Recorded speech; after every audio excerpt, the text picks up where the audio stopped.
tous, nous sommes de retour pour la préparation du rush final des chrysanthèmes. Donc en premier on rentre les gros sujets. On a des spécimens de grosses fleurs énormes, entre 100 et 150 têtes. On va vous présenter un petit peu le travail de titan que c'est de faire des grosses fleurs. Donc là on est sur une culture traditionnelle bien sûr, avec du pot en terre cuite. Ça c'est notre spécialité.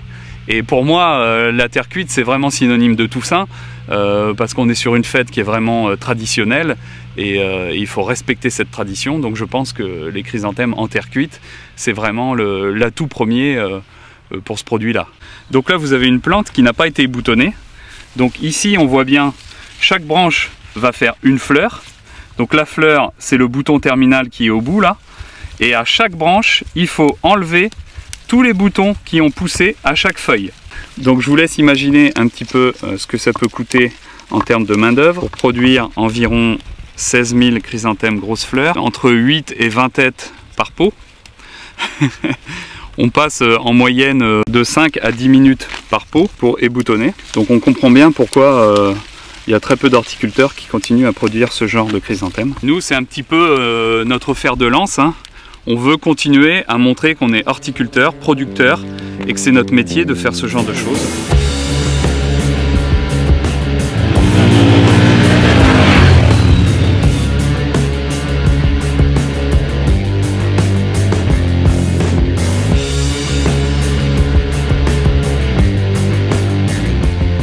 En fait, on a une technique de culture un peu traditionnelle, mais qui nous assure une qualité supérieure vis-à-vis de la concurrence. C'est-à-dire qu'il faut imaginer qu'un chrysanthème, il est dans les champs. On le prend, on le met sur une remorque, on le rentre dans la serre, on le pose par terre, on le met sur un chariot. Si la plante, elle n'est pas attachée ou elle n'est pas tenue avec des tuteurs ou quelque chose, arrivé le 1er novembre sur la tombe, le chrysanthème, il est mort. Il n'est pas décoratif, il n'est pas beau. Donc nous, on a pris la décision depuis des années d'attacher, de mettre des tuteurs pour les grosses fleurs et de faire un produit de qualité pour qu'il soit beau jusque sur la tombe. Les chrysanthèmes, elles sont racinées dans le terrain. Très important comme action, c'est de couper la racine. On voit les racines qui sont bien prises dans le terrain.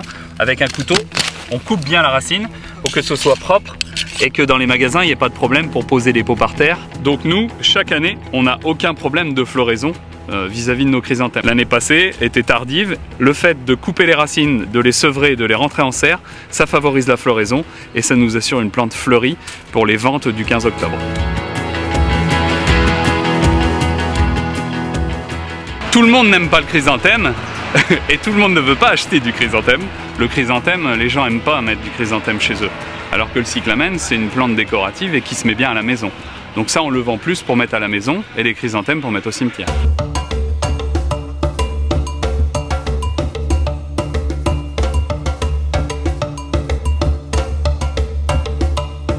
On a intégré depuis 2 ou 3 années la gamme de composition qui se vend très bien pour mettre à la maison. Toutes sortes de coupes, de jardinières, de bacs composés. On est sur l'atelier composition. On a notre spécialiste montrer un petit peu comment on fait une jolie composition.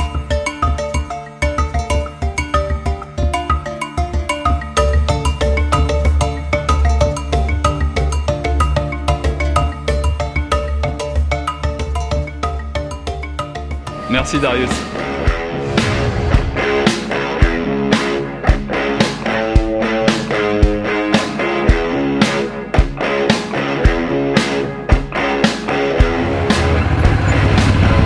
On se retrouve dans 3 semaines pour l'expédition des chrysanthèmes fleuris à destination des magasins. À bientôt!